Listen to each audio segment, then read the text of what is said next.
네, 안녕하세요. 멘탈이 전부다의 철영입니다. 네, 어제 소비자 물가에 이어 생산자 물가까지 발표된 오늘 시장은 매우 강세였습니다. 미국 증시는 나스닥이 1.5%가 넘게 오르면서 3대 지수의 상승을 이끌었고, 암호화폐 시장은 오늘 리플에게 엄청난 일이 일어나면서 전반적으로 초강세였습니다.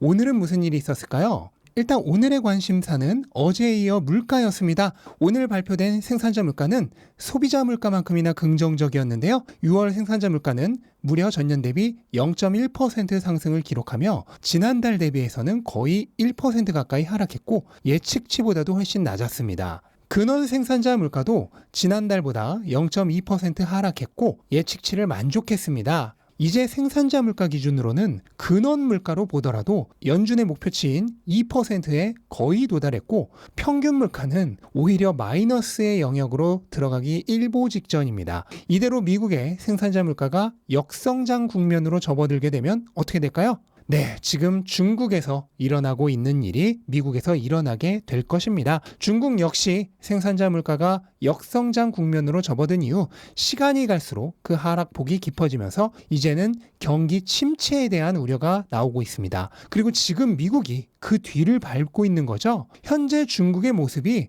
수개월 또는 1년 정도 이후 미국의 모습입니다. 미국은 중국의 가장 큰 수입 국가입니다. 가장 큰 수출국이 낮은 물가로 수출을 하는데 그걸 제일 많이 수입하는 쪽에서 물가의 변함이 없다면 그거야말로 말이 안 되는 현상이죠. 이거는 거의 자연현상을 거스르는 일입니다. 생산자 물가는 명확하게 소비자 물가에 대한 선행지표입니다. 기업들이 지출하는 비용이 내려가면 당연하게도 그 가격은 소비자들에게 전가되어 상품과 서비스들의 가격 하락으로 이어집니다. 기업은 비용이 줄어든 만큼 가격 경쟁을 하려고 할 것이고 그 과정에서 가격이 내려가기 때문이죠. 따라서 마이너스 영역에 가까워진 미국의 생산자 물가는 수개월에서 1년 정도 이후에 미국의 물가를 보여주는 미리 보기라고 생각을 하시면 되겠습니다. 물가가 이렇게 낮아지게 된다면 금리 전망은 어떻게 될까요? 당연히 낮아지겠죠. 이번 7월에 금리 인상을 할 것이란 사실에는 이견이 없지만 이후의 전망이 바뀌었습니다. 바로 어제까지만 해도 금리 인하가 시작되는 시기를 3월로 잡고 있던 시장은 생산자 물가까지 확인한 이후 이 전망치를 낮췄습니다. 이제는 내년 1월부터 금리 인하가 시작될 것으로 예상하고 있습니다. 이 얘기는 반대로 경기 침체가 시작되는 시기도 조금 더 앞당겨질 수 있다는 예상이기도 합니다. 금리 전망이 낮아졌으니 채권 수익률은 당연히 내려갔고요. 최근 채권 수익률이 크게 하락하고 있는 점이 성장주 위주의 나스닥에게 특히 꿀 같은 상황이 되고 있습니다. 채권 수익률이 내려가면 미래 가치를 현재 가격으로 환산할 때 환산폭이 줄어들면서 현재 가격이 상승하게 되는데 성장주들은 대체로 이 환산폭에 의해 가격 변동이 아주 심하기 때문이죠. 그리고 드디어 달러 인덱스가 100이 깨졌습니다. 보이시나요? 이 99라는 영롱한 숫자가. 달러는 이미 작년 말부터 극심한 하락을 지속해왔죠. 하지만 예상외로 크게 낮아지지 않는 물가와 그로 인한 금리 인상으로 인해 올해 들어 100을 기반으로 해서 단단하게 저항을 해왔는데요. 드디어 그 저항이 뚫렸습니다. 그럼 이제 어떻게 되는 걸까요? 달러는 8년 주기로 움직인다는 사실은 이미 말씀을 드렸죠. 그리고 올해 말에서 내년 중반부터가 이제 4년간의 하락 추세로 전환되는 기점이라고 말씀을 드렸습니다. 그리고 지금 그 기점에 거의 다다르고 있는 것입니다. 이제 금리 인상 종료가 조금만 더 확실해지면 달러는 완전하게 방향을 잡고 길고 긴 4년간의 하락 추세를 이어갈 것입니다. 이거는 정해진 운명이죠. 달러는 2022년이라는 특수한 상황에 잠깐 급등했던 것뿐입니다. 하지만 모든 게 정상으로 돌아오면서 달러 역시 정상으로 돌아가고 있습니다. 달러에게 있어 정상이란 무엇인가요? 네, 영원한 하락의 길입니다. 그리고 그러한 달러 가치 하락에 맞춰 어떤 일이 일어나나요? 네, 여러분이 맡겨두신 은행의 현금 가치는 다시 빠른 속도로 녹기 시작하고 여러분이 투자하신 주식, 코인, 금, 부동산 등등 자산의 가치는 다시 상승하기 시작합니다.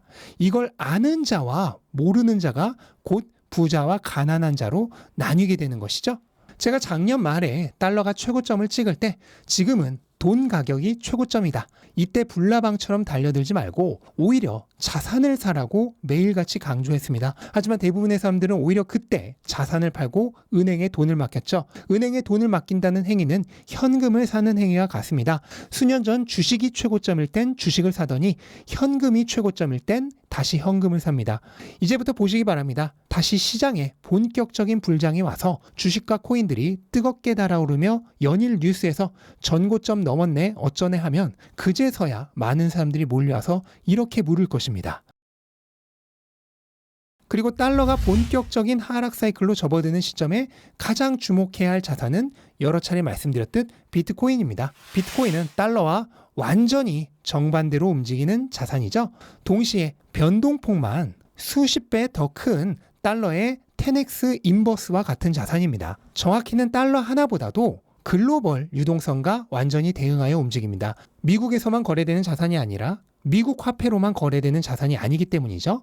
그러니까 전 세계적으로 화폐를 풀고 화폐 가치가 하락하는 것에 반응하여 그대로 가격이 책정이 되는 것입니다. 이건 너무 당연하죠. EPS와 같은 실적이 없는 자산이기 때문에 순수하게 화폐 가치의 하락을 그대로 흡수하는 게 암호화폐입니다. 따라서 화폐 가치의 하락, 그러니까 유동성 증가 사이클과 비트코인의 자체적인 공급 감소 사이클이 정확하게 맞물리는 2024년, 2025년에는 정말 볼만한 일이 일어날 것입니다. 상상도 못할 정도의 일이 일어날 수도 있습니다. 그리고 오늘은 리플이 정말 엄청난 공을 쏘아 올렸는데요. 무려 하루 만에 70%가 넘게 올랐습니다. 리플과 SEC가 3년여를 끌어오던 소송이 오늘 미국 법원에 약식 판결이 났는데요. 리플이 거래소를 통해 대중에게 판매한 토큰은 증권법 위반이 아니라는 판결이 나면서 법원이 리플의 손을 들어줬습니다.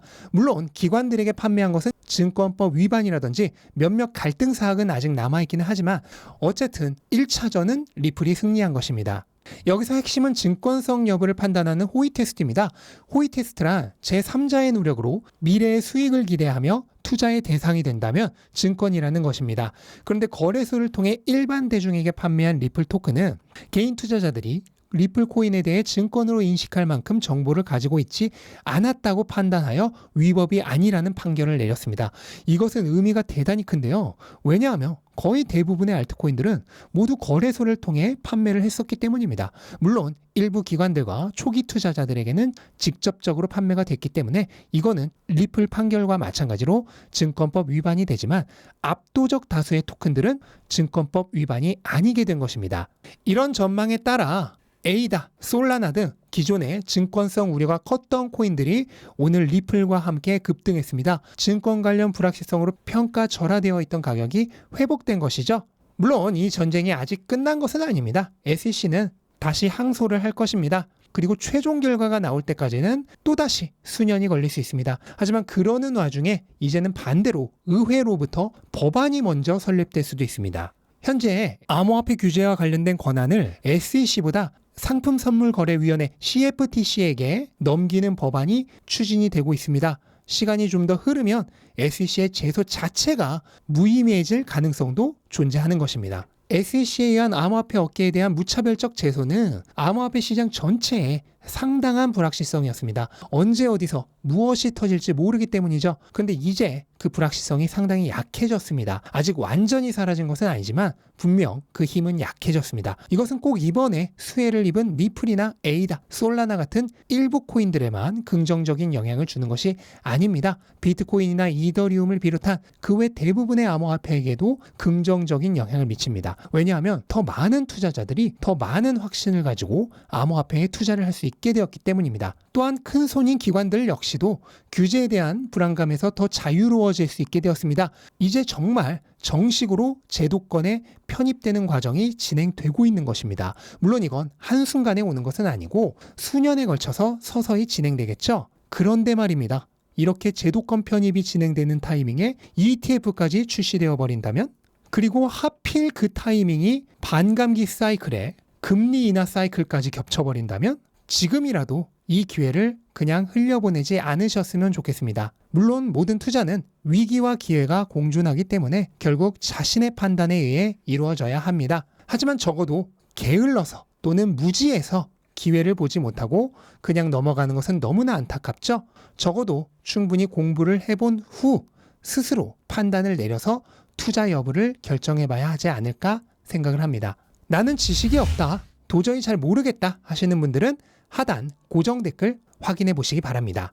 네, 오늘은 이렇게 큰 호재가 있었던 암호화폐 시장 위주로 정리를 해봤습니다. 그런데 제가 최근 드리는 말씀은 사실 매일같이 거의 같습니다. 전체적으로 방향은 정해져 있다.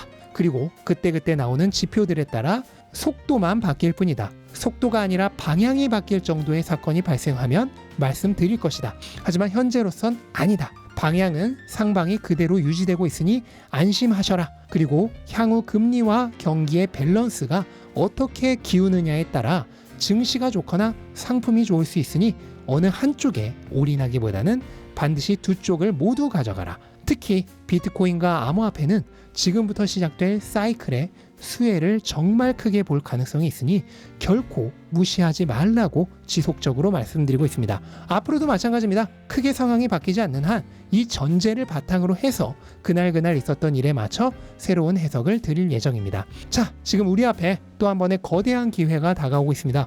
이 기회는 어쩌면 2020년과 2021년에 보았던 기회보다 더 클지도 모르겠습니다. 기회로부터 도망치지 마시고 당당하게 맞서시기 바랍니다. 물론 기회에 맞선다는 얘기는 동시에 리스크와 맞선다는 얘기이기도 합니다. 따라서 공부와 훈련이 필요합니다. 그 정도의 대가는 치러야 합니다. 어떻게 하실 건가요? 작은 대가조차 치르기 싫어서 그냥 숨어 계실 건가요? 선택은 자신의 몫입니다. 저는 단지 길이 있다는 것을 알려드리는 것 뿐입니다. 네, 이것으로 오늘 영상 마치겠습니다. 영상 도움되셨다면 구독과 좋아요 부탁드리고 즐거운 하루 되시기 바랍니다. 감사합니다.